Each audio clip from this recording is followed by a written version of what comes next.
अंतर्राष्ट्रीय महिला दिवस के मौके पर प्रधानमंत्री नरेंद्र मोदी नवसारी जाएंगे, जहां पर वो वानसी बोरसी में आयोजित लखपति दीदी कार्यक्रम में शामिल होंगे। उम्मीद की जा रही है कि इस ऐतिहासिक कार्यक्रम में करीब 1,01,000 महिलाएं शरीक होंगी। यह कार्यक्रम पुलिसिंग के क्षेत्र में मिल रहा पत्थर साबित होगा, मील का पत्थर साबित होगा, क्योंकि कानून व्यवस्था के साथ साथ कार्यक्रम की व्यवस्था भी महिला पुलिस अधिकारियों और कर्मचारियों की ही होगी। इस कार्यक्रम में कुल 2,165 महिला कांस्टेबल, 187 महिला इंस्पेक्टर, 61 महिला सब इंस्पेक्टर, 19 महिला डीएसपी, 5 महिला डीएसपी, 1 महिला आईजीपी और 1 महिला एडीजीपी तैनात रहेंगी। लेडीज पुलिस पूरी कार्यक्रम की जिम्मेदारी संभालेंगी। तो महिला दिवस पर अनूठी पहल, प्रधानमंत्री जिस कार्यक्रम में गुजरात में जाने वाले हैं, बताया जा रहा है कि वहां पर जितने भी कार्यक्रम होंगे, नारी शक्ति के वंदन के तौर पर वहां पर जितने भी अधिकारी, खासतौर पर लॉ एंड ऑर्डर को लेकर, वो सभी के सभी महिलाएं होंगी।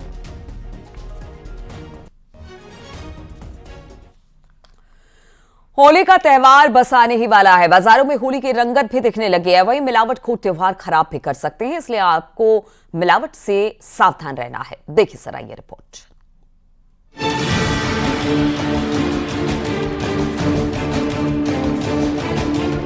त्योहारों पर मिलावटखोर आपकी सेहत से खिलवाड़ करने की कोशिश करते हैं। अब होली भी नजदीक आ चुकी है।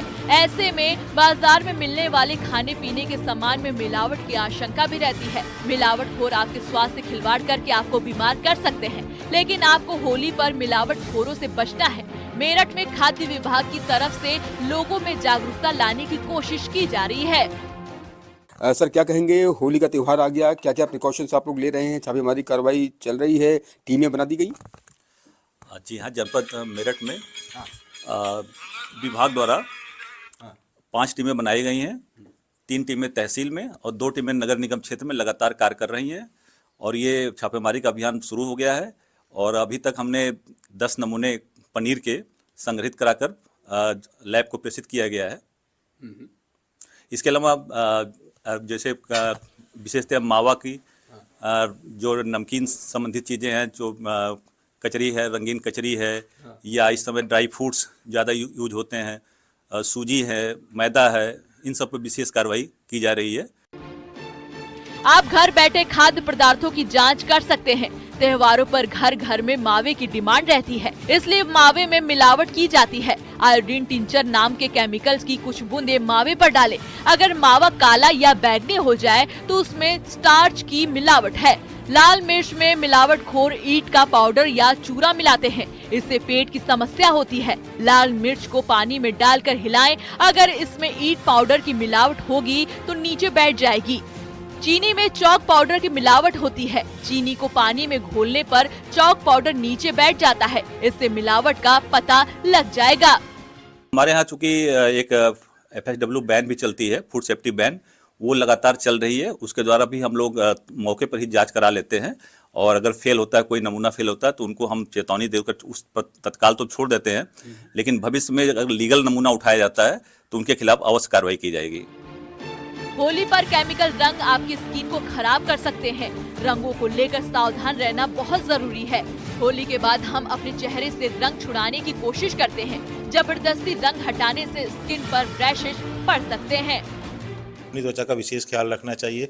विशेष करके सिंथेटिक युक्त कलरों से हमको ध्यान रखना चाहिए और हर्बल कलरों का प्रयोग करना चाहिए।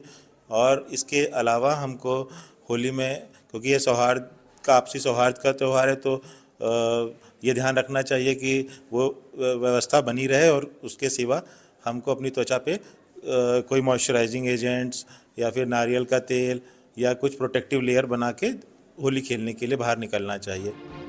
सफेदा या लेड युक्त कलर भी बेहद हानिकारक होते हैं, जो स्किन को नुकसान पहुंचाते हैं। कभी कभी तो सफेदा लोगों के मुंह में चला जाता है, जो गले और पेट में भी इन्फेक्शन कर सकता है।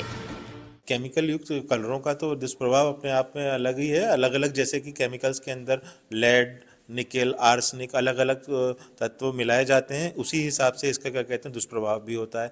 यह विशेषकर दानों के रूप में, चकत्तों के रूप में, खुजली के रूप में ये त्वचा पे दिखाई देता है और उसी के हिसाब से क्या कहते हैं इसका हम लोगों को ट्रीटमेंट या फिर उसका इलाज करना होता है। होली पर हर्बल कलर के इस्तेमाल की सलाह दी जाती है। होली मनाते समय आंखों और बालों का बेहद ख्याल रखना जरूरी है। मेरठ से न्यूज़ 18 के लिए उमेश श्रीवास्तव की रिपोर्ट।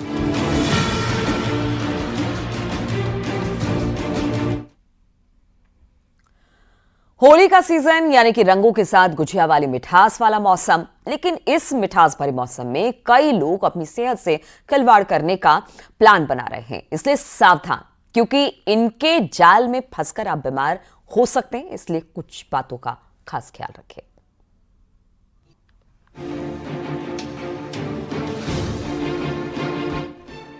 होली की इस हलचल के बीच कुमाऊं का सबसे बड़ा बाजार हल्द्वानी इन मीठी मीठी गुजियाओं से महक उठा है।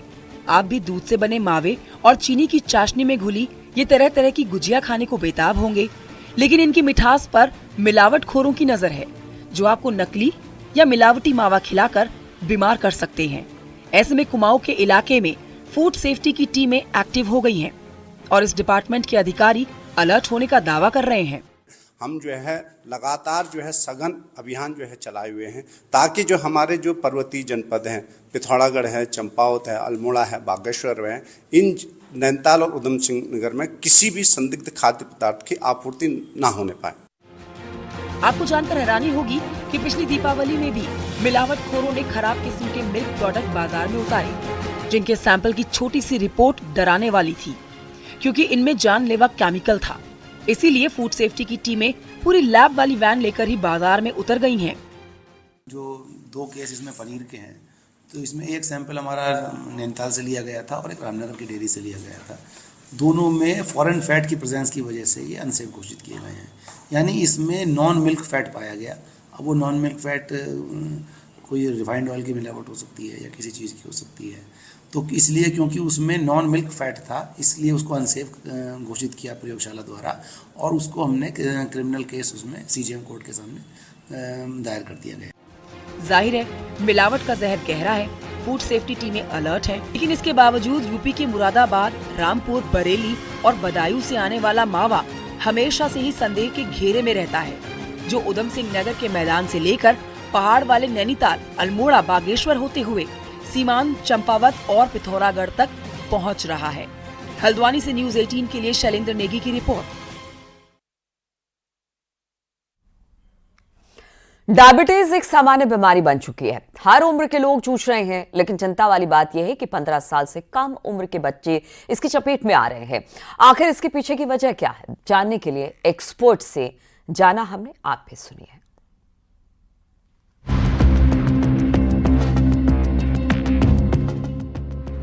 बदलते लाइफस्टाइल से हर साल लाखों की संख्या में लोग इसकी चपेट में आ रहे हैं, लेकिन चिंता वाली बात है कि अब बच्चों पर भी डायबिटीज वॉर कर रहा है। 15 साल से कम उम्र के बच्चे भी इस बीमारी के शिकंजे में आ रहे हैं, जो हर माता पिता के लिए बेहद ही परेशान करने वाला है। डायबिटीज एक ऐसी बीमारी है जिसको अभी तक ये सोचा जाता था कि वो उन लोगों को होती है जो 40 उम्र से ज़्यादा के होते हैं, लेकिन अब टाइप 2 जो डायबिटीज़ है वो 15 साल के बच्चों में भी हो रही है और ये कई अध्ययनों में साफ हो गया है। कुछ अध्ययन ये भी बताते हैं कि बच्चों के लिए लॉन्ग टर्म इफेक्ट्स भी दिखने को मिल रहे हैं। टाइप 2 डायबिटीज कम उम्र में आ जाती है, ऐसे बच्चों को आगे चल के विभिन्न अंगों में समस्या आने की संभावना ज्यादा होती है। अक्सर ऐसा लगता है कि आपको कि अगर टाइप 2 डायबिटीज कम उम्र में है तो इसको हम टैबलेट से ट्रीट कर लेंगे, बच्चा ठीक रहेगा, इंसुलिन लेने की कोई समस्या नहीं रहेगी, लेकिन ये एक भ्रांति है।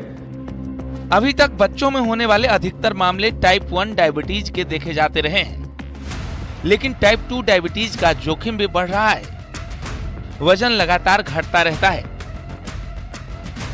डायबिटीज छोटे बच्चों में भी डायबिटीज हो सकती है और वो टाइप 1 डायबिटीज होती है, जिसको हम डायबिटीज टाइप 1 के नाम से या बच्चों की डायबिटीज के नाम से जानते हैं।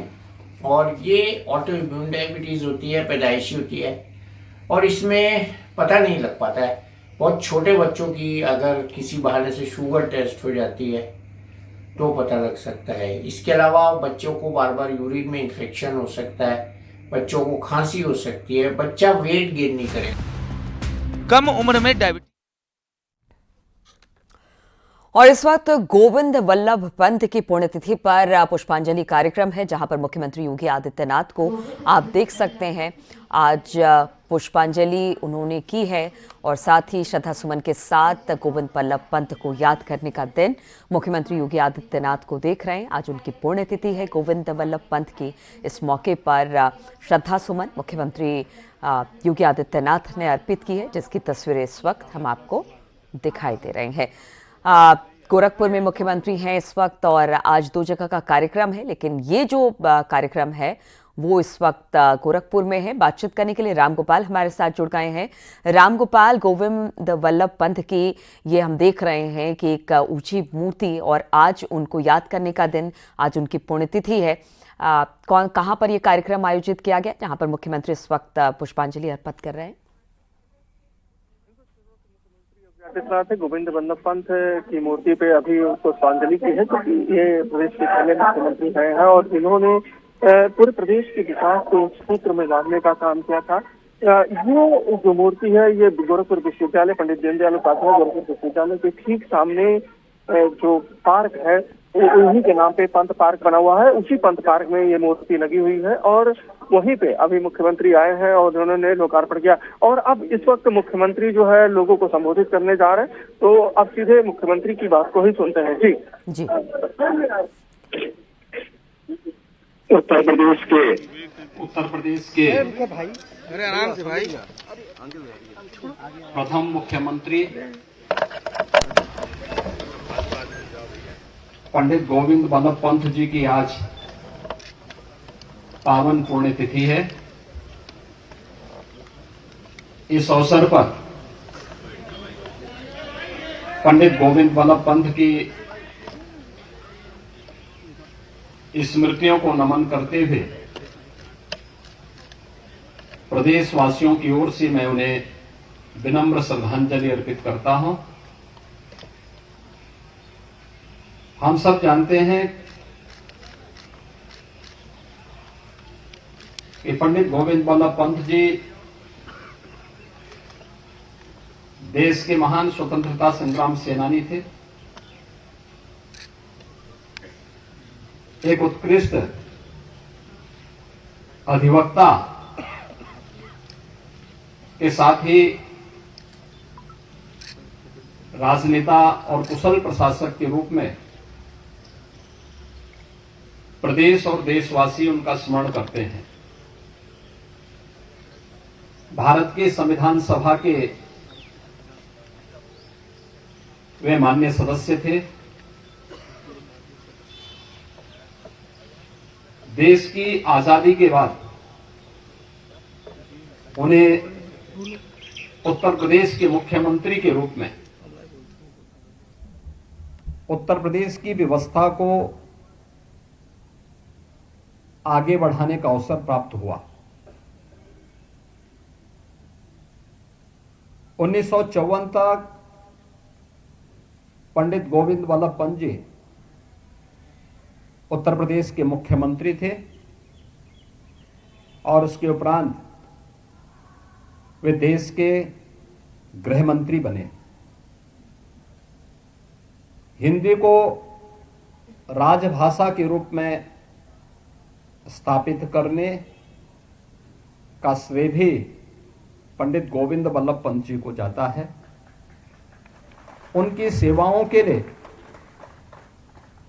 1957 में उन्हें भारत रत्न से सम्मानित करने का काम किया गया था। आज जिस विश्वविद्यालय के प्रांगण में हम लोग खड़े हैं, इस विश्वविद्यालय की आधारशिला पंडित गोविंद वल्लभ पंत जी के ही कर कमलों से रखी गई थी। 7 मार्च 1961 को उन्होंने अपने नश्वर भौतिक शरीर को त्याग करके अपनी लीला को समाप्त किया था। आज उनकी पावन पुण्यतिथि के अवसर पर हम सब उनकी स्मृतियों को नमन करने के लिए, उनके प्रति विनम्र श्रद्धांजलि अर्पित करने के लिए यहाँ पर एकत्र हैं। इस अवसर पर मैं एक बार फिर से भारत माता के ऐसे महान सपूत पंडित गोविंद वल्लभ पंत जी को उनकी स्मृतियों के लिए नमन करते हुए विनम्र श्रद्धांजलि अर्पित करता हूं।